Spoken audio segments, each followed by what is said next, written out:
এই গল্পটি হয়তো আপনার মনে দাগ কাটবে না কিংবা ভাইরাল হবে না সামাজিক মাধ্যমে, তবুও আমাদের এই আয়োজন।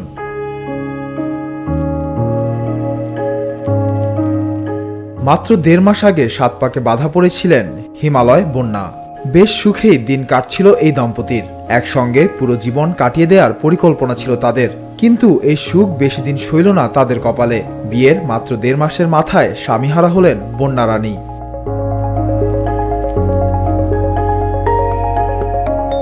স্ত্রী বন্যাকে নিয়ে নৌকায় করে অন্যদের সঙ্গে পূজা উৎসবে যাচ্ছিলেন হিমালয়। করতোয়া নদীতে তাদের বহনকারী নৌকা ডুবে গেলে দুজনেই তলিয়ে যান।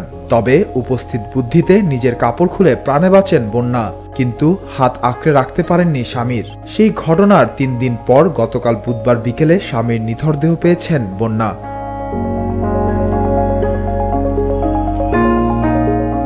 হিমালয়ের বাড়ি বোদা উপজেলার ময়ানদিঘি ইউনিয়নের খালপাড়া এলাকায়। তিনি ওই এলাকার বীরেন্দ্রনাথ ও সারদা রানী দম্পতির একমাত্র ছেলে। গত 3রা আগস্ট পার্শ্ববর্তী ঝোলই শালশিরি ইউনিয়নের বড়ুয়াপাড়া এলাকার রবিন চন্দ্র রায়ের মেয়ে বন্যার সঙ্গে বিয়ে হয় হিমালয়ের। বন্যা এবার এইচএসসি পাশ করেছেন।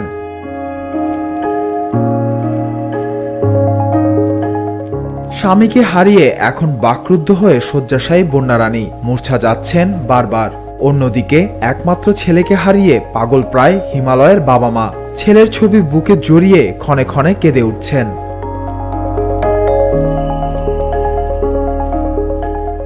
হিমালয়ের মা সারদা রানী কান্না করছেন, বারবার মূর্ছা যাচ্ছেন।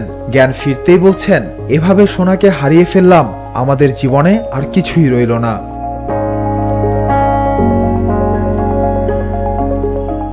গত 25শে সেপ্টেম্বর দুপুরে আউলিয়াঘাট এলাকায় করতোয়া নদীতে নৌকাডুবির ঘটনা ঘটে। ঘটনার দিন 25 জন, দ্বিতীয় দিন 26 জন ও তৃতীয় দিন 17 জনের দেহ উদ্ধার করা হয়।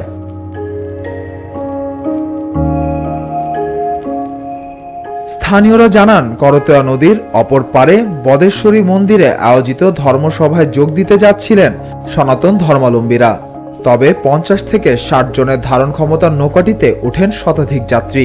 অতিরিক্ত যাত্রীর চাপে নদীর মাঝে গিয়ে নৌকাটি ডুবে যায়। কয়েকজন সাঁতরে তীরে আসতে পারলেও অধিকাংশই পানিতে ডুবে যান।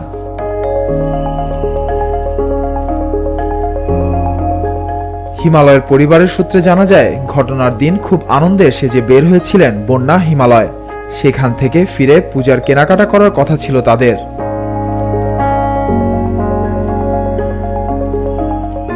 সাদাকালো নিউজ।